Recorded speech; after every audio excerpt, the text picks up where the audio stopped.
Hello, good day to all of you. I'm very happy to welcome today Larry Johnson, who is a renowned analyst. He's part of the Veterans for Sanity in Intelligence and many other functions.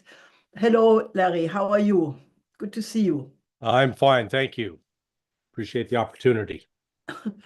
Okay, so I could not have chosen a more dramatic moment than today because the whole world is in a state of surprise, shock, bewilderness about what happened when Prime Minister Netanyahu arrived in Washington and gave a press conference together with President Trump, because the whole world was eagerly looking at, would Trump somehow put pressure on Prime Minister Netanyahu to continue with the ceasefire in Gaza, phase two, the continuous agreements on, the remaining hostages and the other agreements.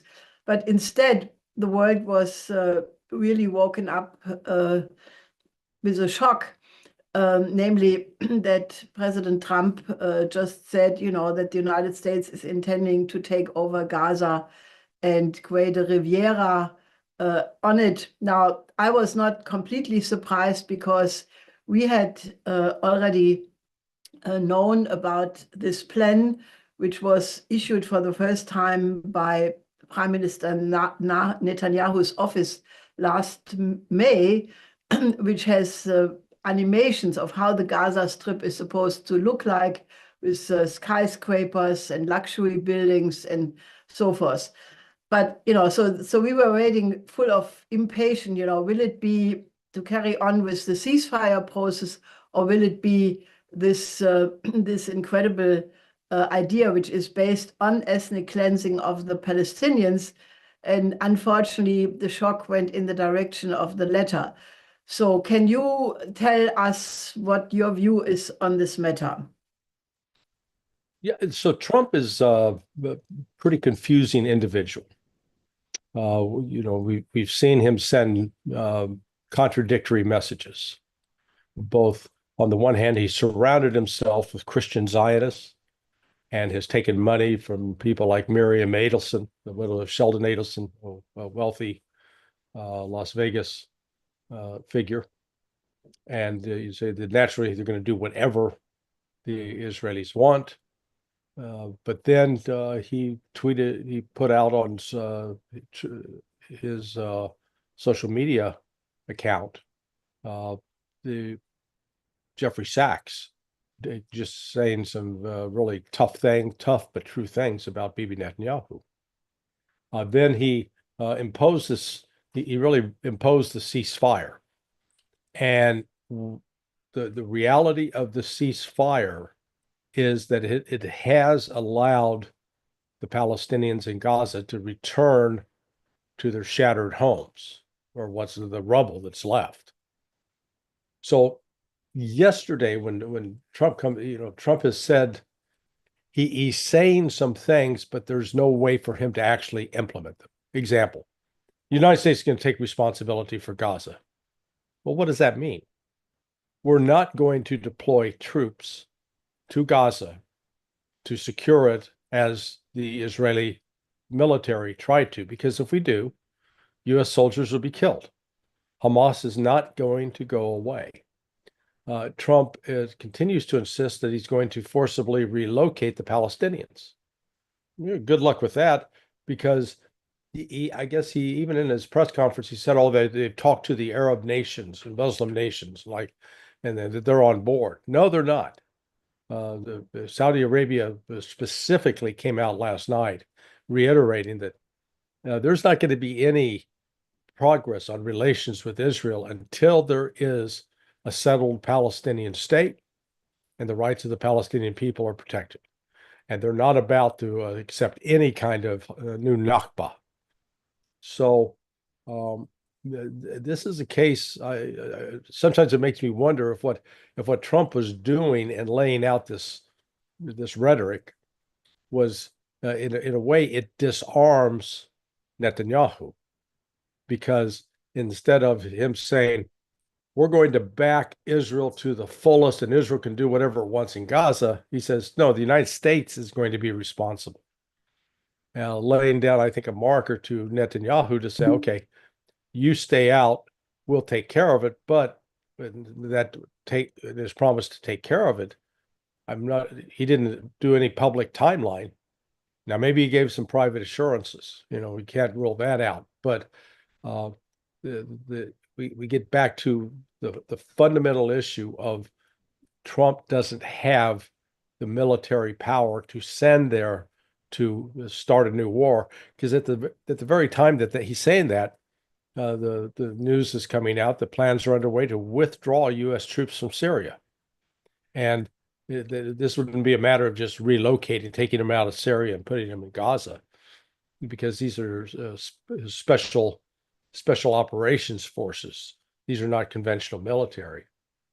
So this Trump, at least with respect to the issue of the Palestinian people, shows that he's not doing anything publicly to reassure the Palestinian people that he has their interests at heart. In fact, basically the plan that he was proposing and talking about sounded an awful lot like the real estate plan that his son-in-law, Jared Kushner, was proposing 8 months ago. So this is, I don't take away from this that any new action is imminent on the part of the United States, and that if anything, by this kind of rhetoric on Trump's part will make it, I think, more difficult for Israel to restart the killing campaign in Gaza, and it will keep the ceasefire intact. I'm hopefully, I'm hopeful that what you say is true, but the problem is that, the world has watched this genocide going on now for 15 months. Yeah. And, I was really astonished that Trump could say, all these poor people, they should not go back to this area which is completely destroyed. They should have a better life. He didn't say with one word of why this part of the world is so utterly destroyed. And it was, among other things, not only Israeli action, but it was US weapon supply and backing up Israel in front of the International Criminal Court of Justice, basically without the backing of the United States in the US Security Council, where the US was vetoing every time there was an effort to remedy the situation, this could not have happened. And the whole world knows that. I'm really concerned that, unless there is really a dramatic change, which does do justice to the Palestinians, both in Gaza, but also in the West Bank. And, okay, there is the short-term tragedy, but there is also the long-term effect, because I have picked up in the last months increasingly from countries from the global South that the honor and the reputation of the collective West has suffered tremendously, especially because of that attitude in respect to what happened in Gaza. And I'm afraid that if President Trump just now thinks he can build a Riviera in Gaza, taking what you're saying, that it's not very likely to happen, but that will just add to the disgust of the world. And I think all the neighbors already rejected it before it even was coming to a point of decision.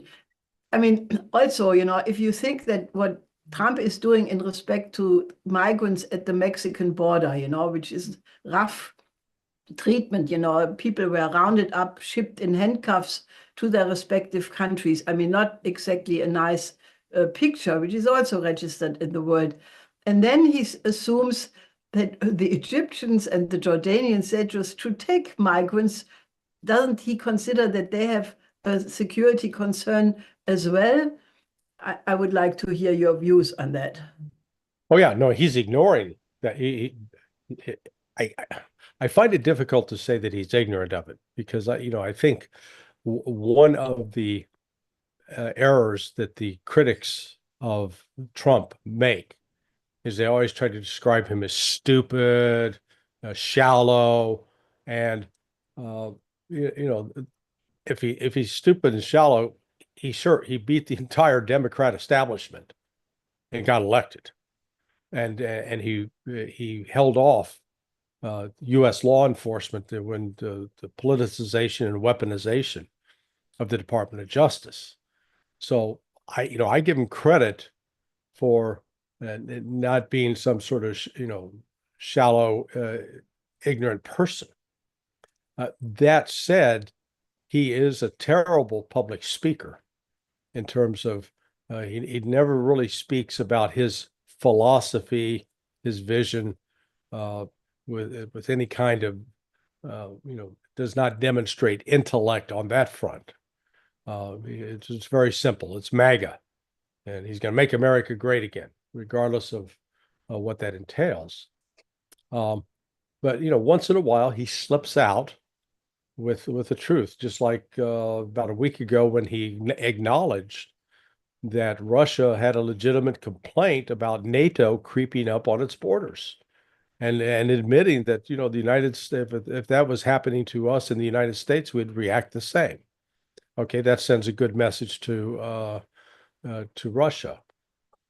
But when it comes to the issue of the Palestinian people, I think Trump is intellectually predisposed to embrace the Zionist vision, and yet he brings to it. He's sort of there's an element of pragmatism from his standpoint of, well, let's just get these people someplace where they'll have a nice place to live, and then they'll be happy. Yeah, which is shows he understands nothing about the Palestinian people, that they're not a mass lump of clay to be molded as he sees fit. That it's a very it has had a rich and diverse culture, and there are still Christians among the Palestinians. It's not just a Muslim movement as it is oft portrayed here in the West, in the United States. So Trump, what ultimately drives him, though, is he wants to be liked, and he wants to do the big deal. To that extent, I think we also need to look at what he said about Iran in the context of discussing Israel. He was very strong about Iran will not have a nuclear weapon. Well, the reality is the Ayatollah Ali Khamenei has not given permission, has not lifted the fatwa to allow the construction of a nuclear weapon in Iran. He has withstood that, and then withstood the internal pressure to do so. And then the agreement that was signed on the 17th of January between the security agreement between Russia and Iran has made the likelihood of Iran constructing a nuclear weapon even more remote, because Russia was pledging support on nuclear energy projects. But at the same time, Russia is not about to lend its hand in building, allowing Iran to build a nuclear weapon.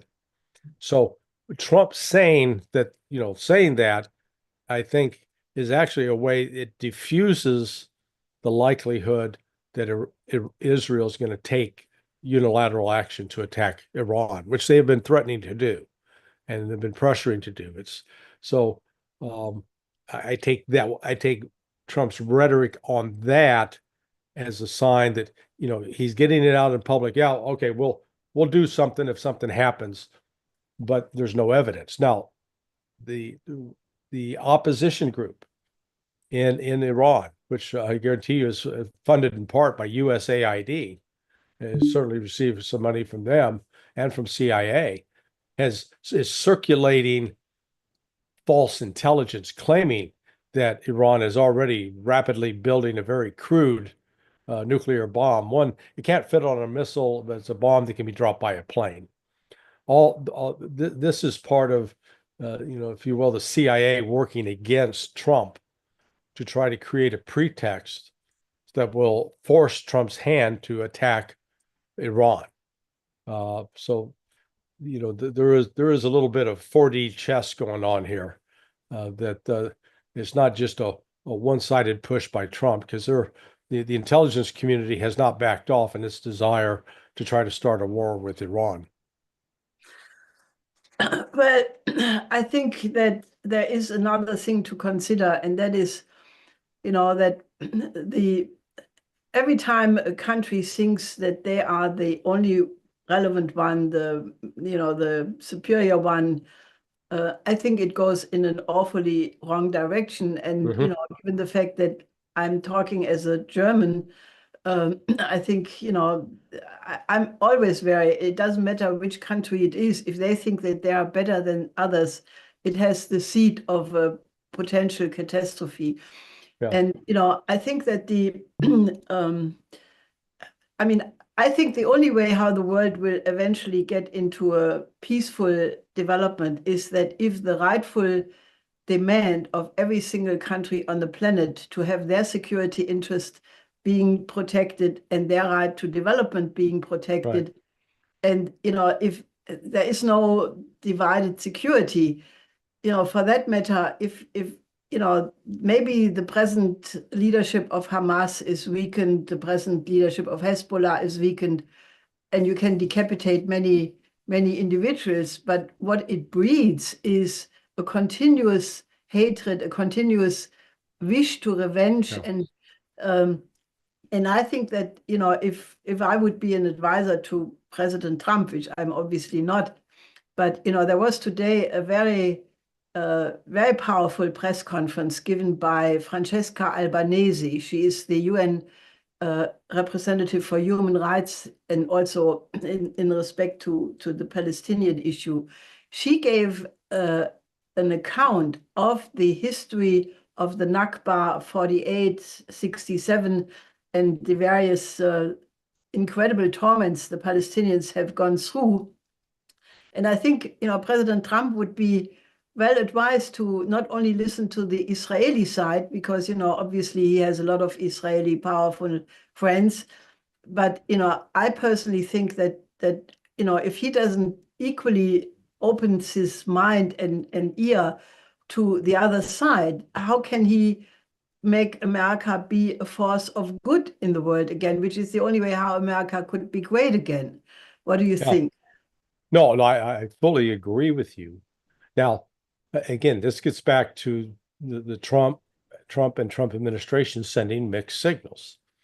So last Monday, when an interview with Megyn Kelly, newly installed Secretary of State Marco Rubio, said that the United States could no longer pretend to be the unipolar leader of the world and had to recognize that there were different, and he used the phrase multipolar.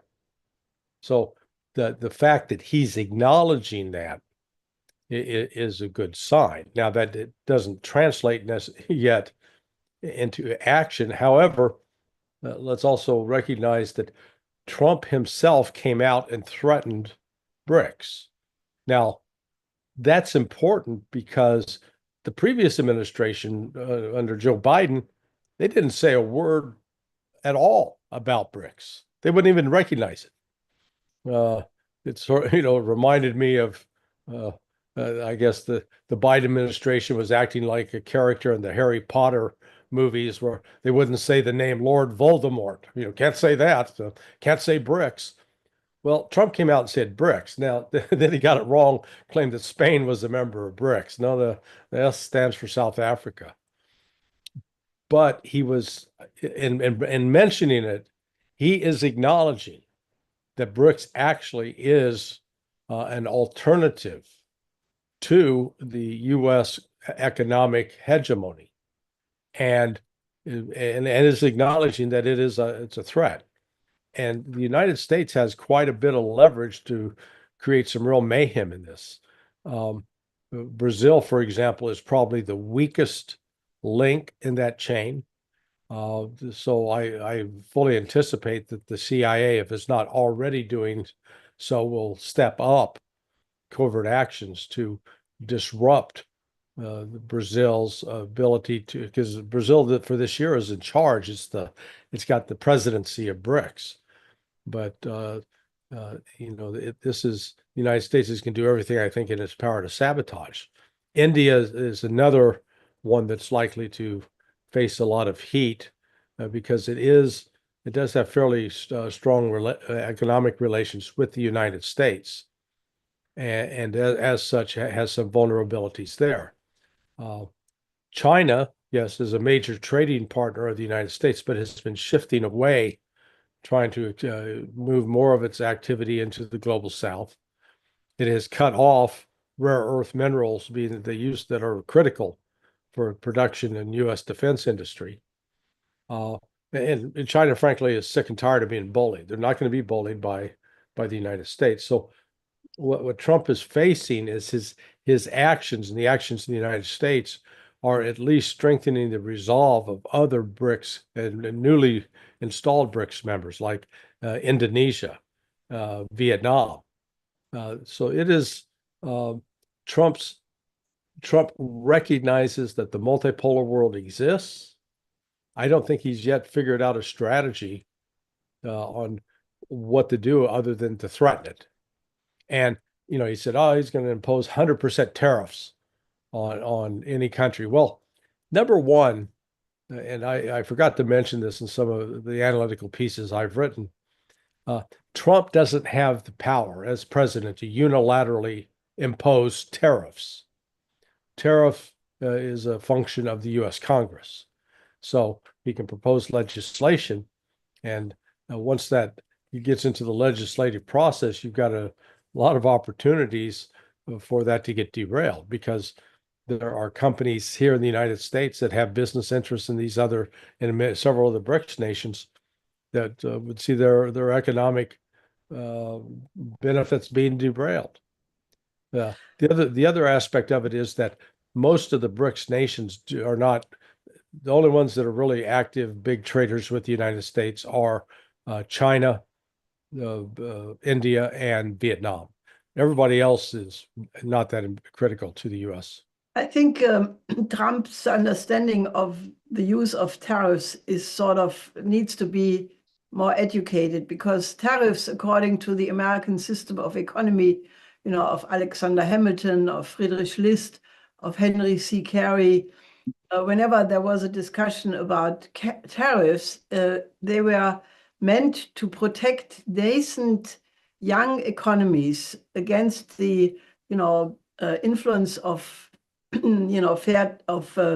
free trade, which would basically run these economies over and not allow them to grow. But tariffs is not a wise policy in a complicated international relationship among states. And you could already see that, Trump had to pull back on the tariffs with Mexico, with Canada, because, as I found out now, that some of the production of cars, spare parts, goes back and forth across the border 6, 7, 8 times. So it would increase the product, in cars, it would make it 3,000 average more expensive. SUVs even $6,000 or $7,000 more, and other goods. So it would increase the inflation, and naturally, the alternative. We have promoted from the Schiller Institute a completely different approach to this question. The migrant question is obviously one of the major topics of the world today. Where do these migrants come from? They come from in the Middle East, from interventionist wars, basically after 9/11, Afghanistan, Iraq, Syria, Libya. That's why we have millions of migrants from the Middle East. In Africa and Latin America, the migrants are running away mainly from poverty, a poverty which has been imposed by the present post-war system, which was okay for the collective West, but it was not okay for the countries of the global South. And therefore, you have now millions of people who are trying to evade hunger, lack of fresh water, a lack of health systems. So if you want to address the migrant question, even if you build a wall where no human being and no fly can get through, or you use Frontex in the Mediterranean to push back refugees, which are then drowning in the Mediterranean, this is not a solution. Why not take the other approach?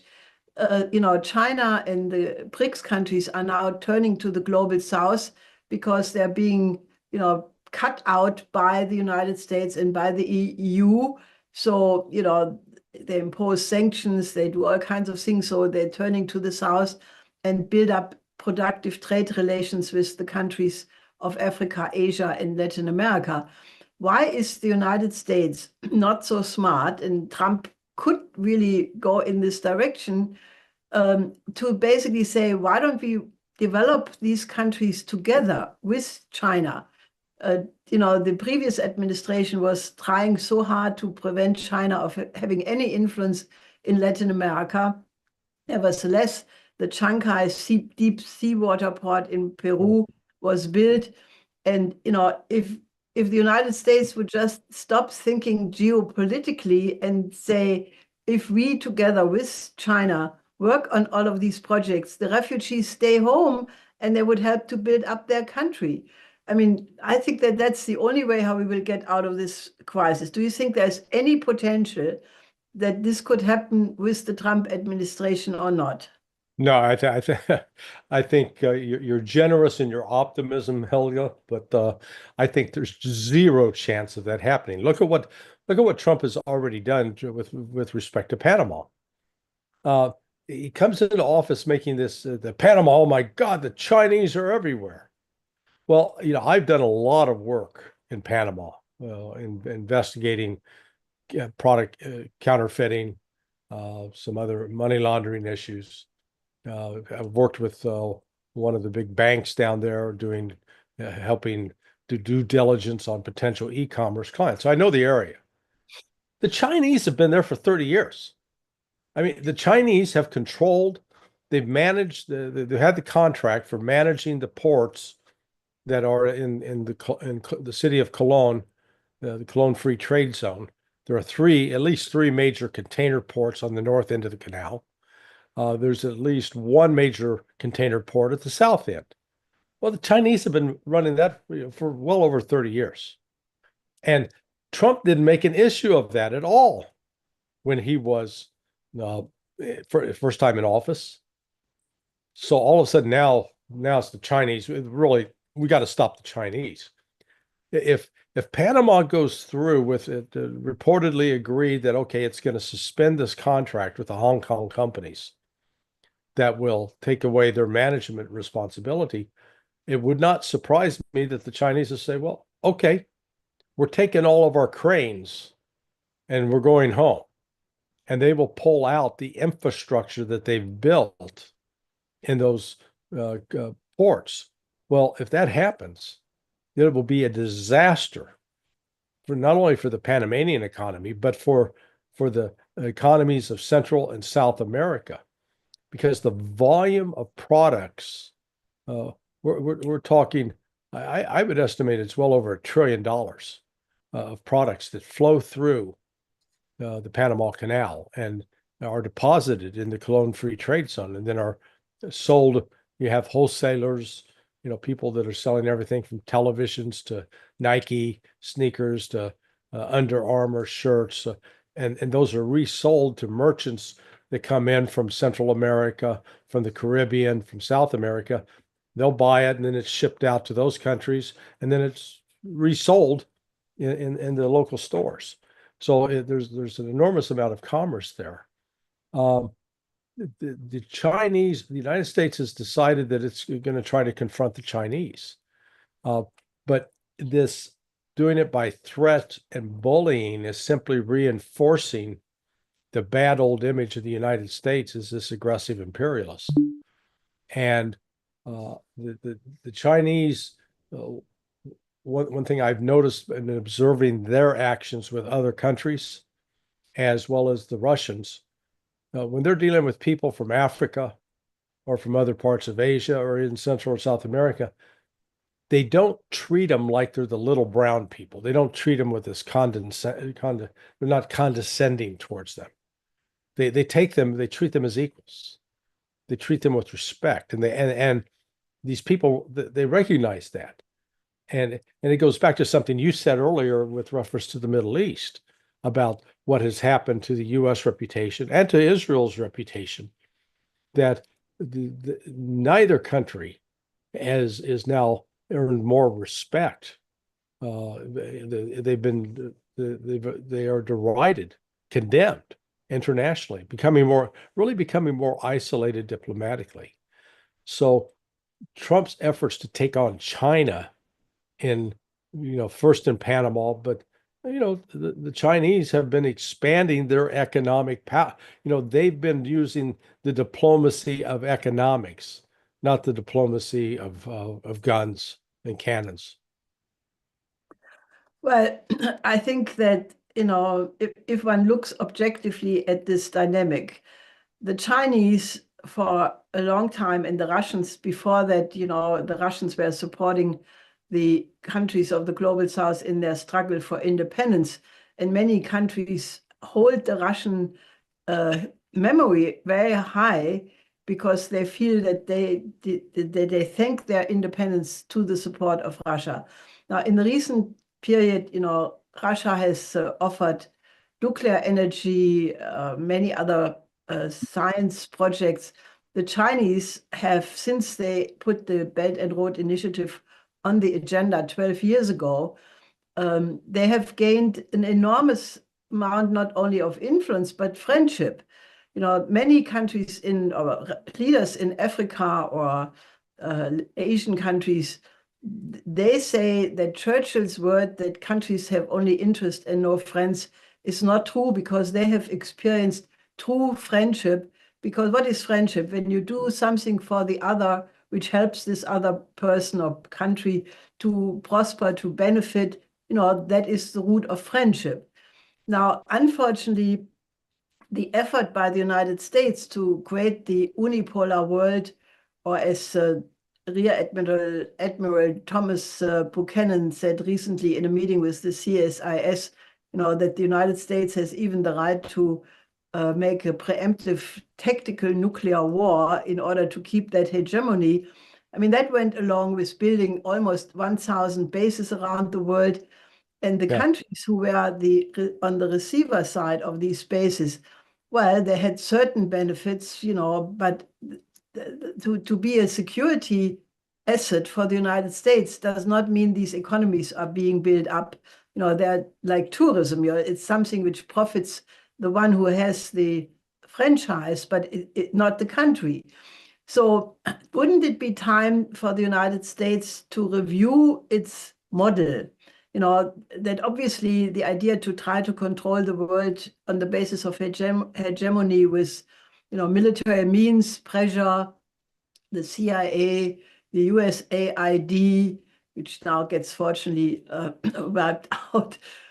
Wouldn't it be better to really look at the Chinese model and say maybe they're doing something right, which is gaining them influence, getting friends among these countries, and maybe the United States could go back to its own tradition of John Quincy Adams, for example, who famously said it's not the purpose of the United States to go abroad and chase monsters, but to build alliances with partners. What do you think? Is there a potential to get the United States back on such a track? I don't think so. And what you're talking about is a very sane, rational, intelligent approach.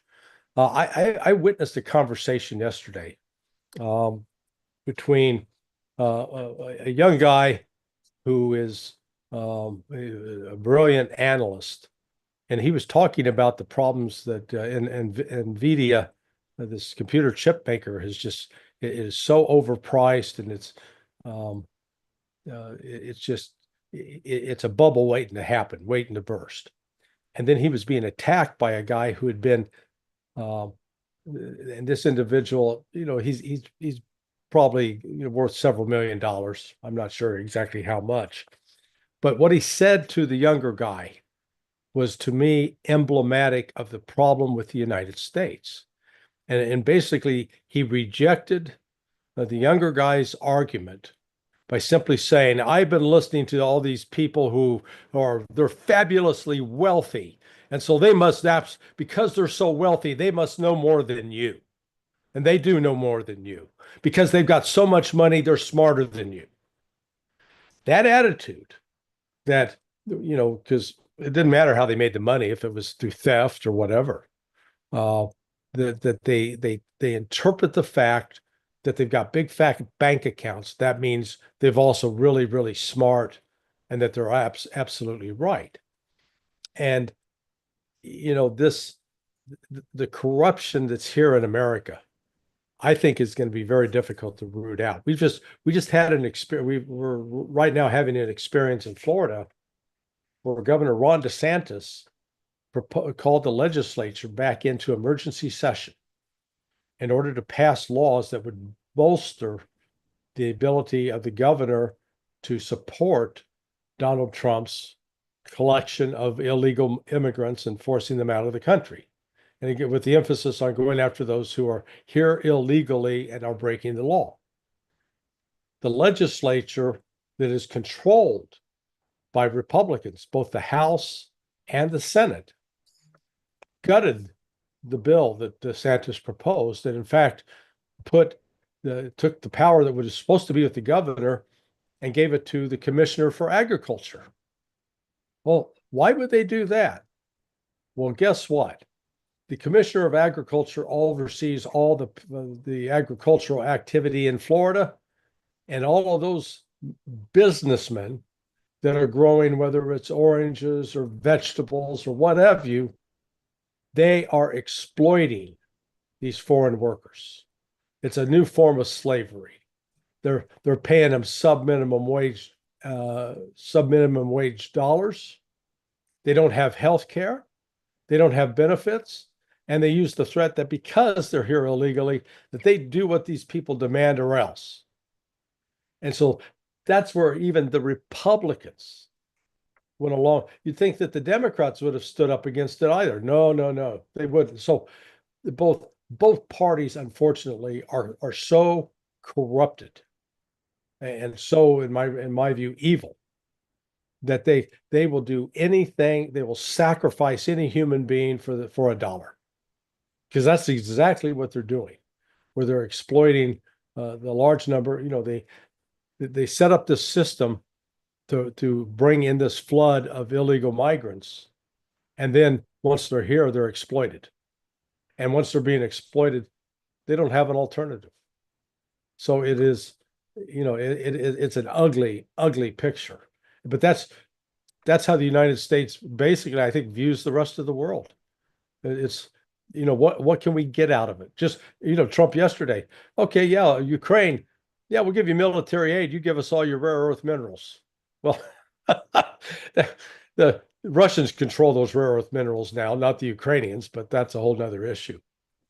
Well, there are two things to consider. One is that Trump himself got elected in 2016, and again, obviously now, as a result of a revolt among mainly the people who Hillary Clinton had called the deplorables. Right. These were the people who were not rich, they don't have yachts, they don't have all these benefits, but they somehow felt that Trump is the guy who would take their interest into account and defend them. And that is not a US phenomena alone, because you had the Brexit, which was driven by a similar thing. You have right now Macron being at the complete lowest popularity because he doesn't get the budget through. He cannot form a stable government, because people they hate this. They hate the policies coming from this oligarchy, which in Europe is the European Commission. You have the EU dissolving, basically is a centrifugal development, where more states are moving away from this control of the EU and Brussels. And, a similar process you can actually see worldwide, because, I think that maybe it's only the first phase, But the more people look at that and the more understand it, and so that is one element. And then the other thing is that, if the US dominated dollar system would be so strong, then all of these other things wouldn't happen. But the reality is that, the financial system is totally over indebted. It could detonate through a whole variety of reasons. The US, look at the United States. The United States is not admirable anymore. It was maybe in the 60s, in the 70s. But now the infrastructure, you go in the highway Right. in New Jersey, I keep telling people never use a Italian Fiat 500 because you may disappear in a pothole.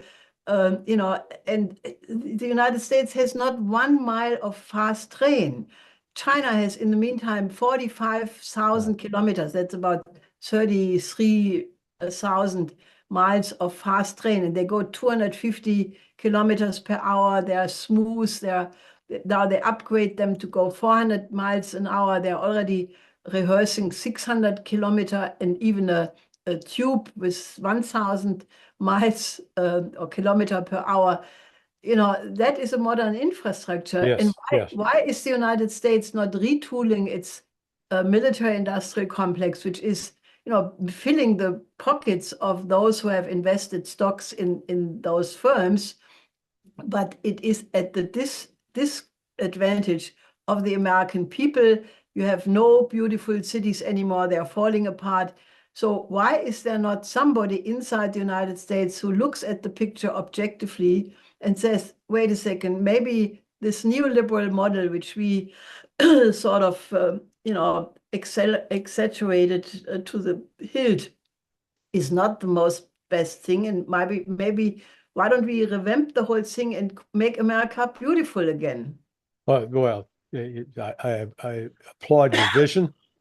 I was just talking with Pepe Escobar earlier this week. And we were talking about what Paris was like in 1996, the city of lights. But today, it's really sort of dingy and dark. The new city of lights is Moscow. If anybody's ever been to Moscow in December and January, in the midst of the darkest darkness of winter, boy, it just is ablaze with lights. It's beautiful. It's incredible. And as you correctly note, the technological advances by the Chinese and by the Russians, the United States is completely ignoring. We're not even in the same ballpark. I would call this, you and I are old enough to remember two companies, Kodak and Polaroid.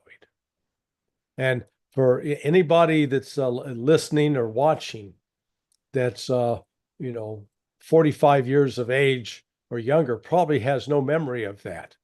But there was a time in the world economy where Kodak and Polaroid were really big players. Because they made film and they went into cameras, and people had to load the film into this was before smartphones, before digital photography took off.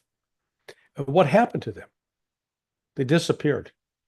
They did not adapt to the technological changes in the environment, and they disappeared. They died. I think that's frankly where the United States is headed, because notice that, like with respect to China, U.S. automobile manufacturers used to have a significant business presence in China. They were making, fairly low cost automobiles and selling them to all these new Chinese drivers. And when you've got 1 billion new drivers, that's a lot. 3 times, 4 times the size of the U.S. market. Well, what's happened over the last 4 or 5 years? Well, the Chinese auto industry has taken off. And not only is the Chinese industry building cheaper, more inexpensive cars, but they're building better cars. They're building technologically advanced cars. They've done things with electric vehicles that Elon Musk hasn't done. And the United States is not even competing or recognizing. And the same with artificial intelligence. We just saw with the Chinese unveiling of the DeepSeek, which they claim was developed with very, very little gas infusion in comparison to what NVIDIA and Meta have been doing, trying to generate artificial intelligence products. And the attitude in the United States is, oh, if the Chinese did it, it's crap. It's no good. It's not as good as ours. The arrogance factor there is another inhibitor, that when you have convinced yourself that you're so good that you cannot objectively step back and appreciate the talents and skills of others, you're on a road for destruction. Well, you know, there is an Australian think tank. I think it's called Australian Strategic Institute or something like that. They have a website where they report continuously on the technological advances and how it compares with other countries. And they just published that of, I think, 44 high-tech areas, China is leading in 37 of them. And then if you take into addition, you know, the number of patents, the number of scientists and skilled students they are turning out every year, their emphasis on continuous injection of innovation in the economy. I find the Chinese economic model extremely fascinating because they have obviously no cycles. And that is, in my view, due to the fact that they have a way of innovating the technological level of all areas of their production continuously.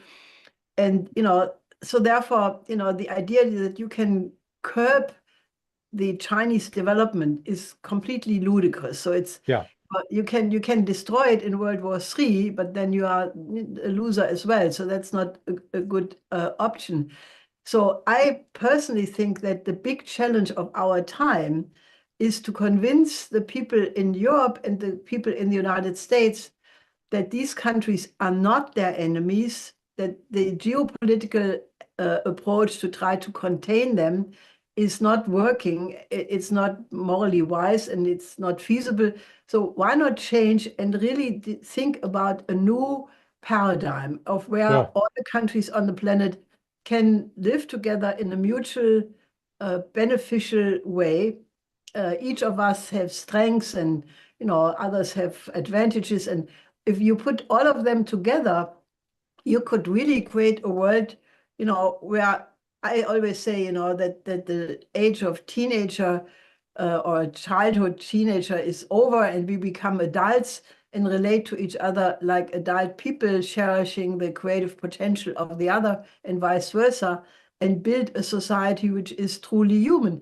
If we as creative species cannot do that, you know, who else? Not the mice and not the donkeys, for sure.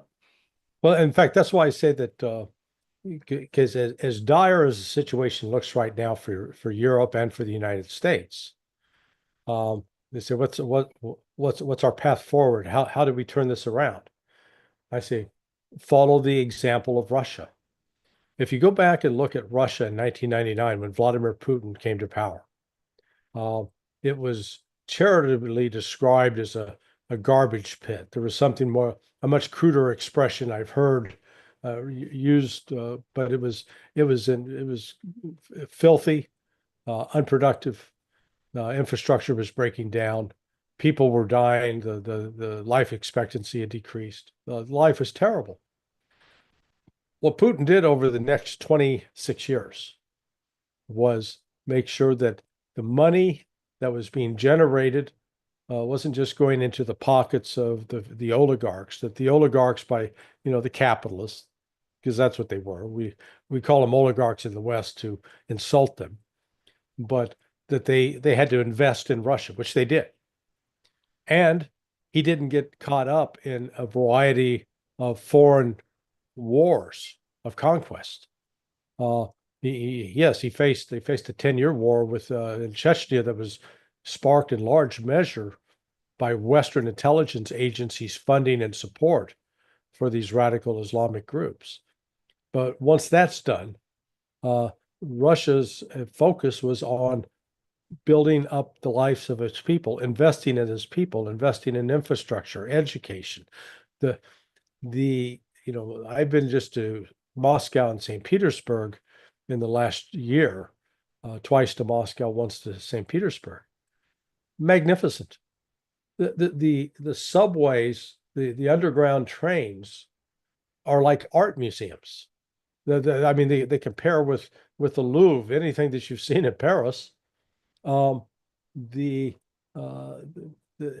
the system works, and because it works, the people are experiencing the benefits. So that's why I say follow the path that Russia has followed, of stop spending money on foreign wars. Maybe that's the good news of what Trump is doing with cutting off all the USAID money, because significant portions of that was being used to promote wars overseas and to fund destabilizing coups or color revolutions. Keep that. Let's put that money here in the United States, where we no longer have homeless people literally the streets of New York and Los Angeles and San Francisco and Chicago, all the major cities. I mean, it's a nightmare. You don't see that in Moscow and St. Petersburg. It's here in the United States that we look like nomads from the desert. So I think there's an example to follow, and the start of it is stop funding wars. Put away our swords. Let's make some plowshares. Let's work on producing, not killing. Well, that's where we should try everything to, hopefully get new ideas on the plate also of the presidency of President Trump. I mean, that it would be so easy for the United States to change the profile from being probably the most hated country right now in the world. I think the average American is not even approximately aware of how bad the image of the United States has become. No, I agree. Because they seem to walk somehow on a cloud in this respect. But it would be very easy for the United States to change that. It just would really require some true leadership. And maybe the meeting between President Trump and Putin and Xi Jinping, you think that could be, that there could be a motion towards a new paradigm coming from these summits? Well, yeah, I think it's going to be a wake-up call to Trump. Trump is, I think he's frozen in time 7 years ago. He thinks that Russia and China are what they were 7 years ago, and they're not. And he thinks he can still split them apart, play one off against the other. He can't. Once he comes to that realization, he is smart enough a deal maker to recognize that if he thought he was holding a bunch of Trump cards, and those cards, in fact, are no longer worth anything, that he's going to have to change the game. And changing the game means, yeah, he now has to deal with Russia and China as combined as equals, not as inferiors to be ordered around. Unfortunately, we are coming up on the hour.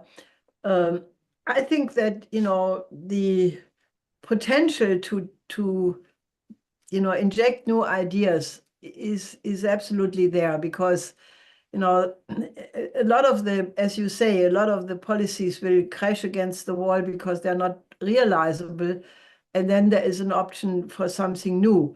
We from the Schiller Institute keep pushing the Oasis plan, which is right now being considered by very important forces from the Middle East, who basically see the joint economic development of the entire region from India to the Mediterranean, from the Caucasus to the Gulf, as one region.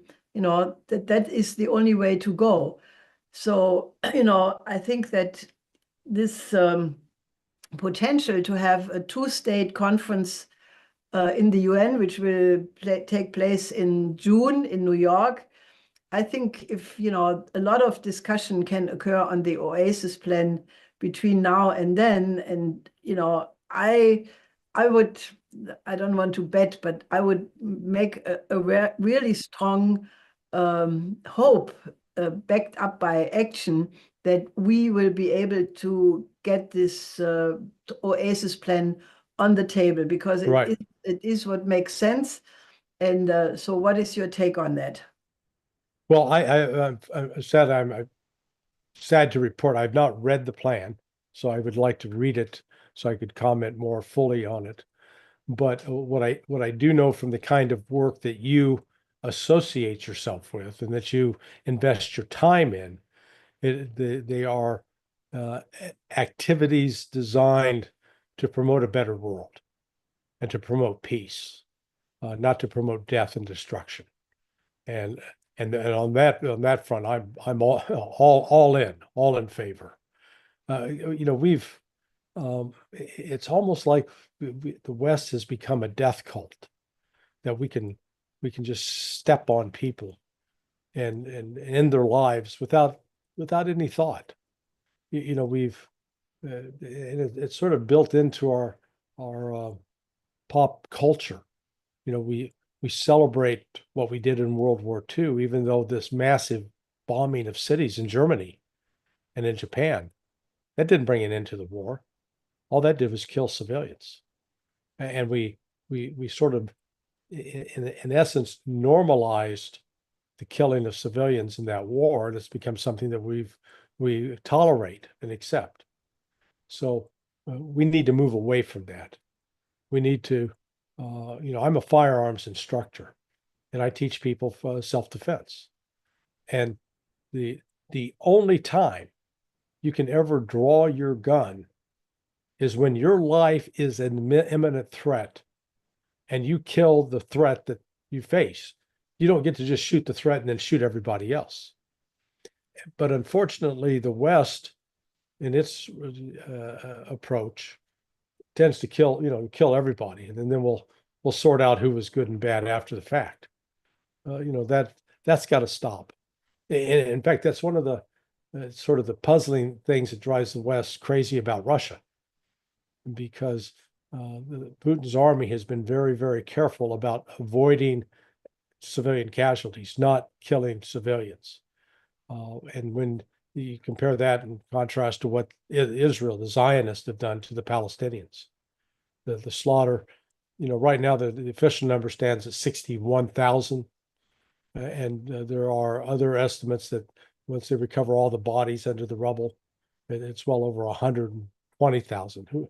But, it says something about, do you value human life? And I know that what the Schiller Institute stands for is valuing human life. Well, I'm very happy about what you are saying, and I will make sure that a lot of people in Germany will find out about it, because people have, I wish that we had people in the former intelligence community in Germany who would be as wise and human as you have expressed it now, because I think so much damage was done in Afghanistan, in Iraq, in all of these places, that I think we need people like you to speak out. So I thank you a lot for giving me the time, and I think this was a very useful view from a patriotic American, also for people in Europe to find out that they exist. So I hope to have the occasion again in the future. I'm always at your beck and call. Thank you, Helga, for such generosity in interviewing me. Till soon. Okay, thank you.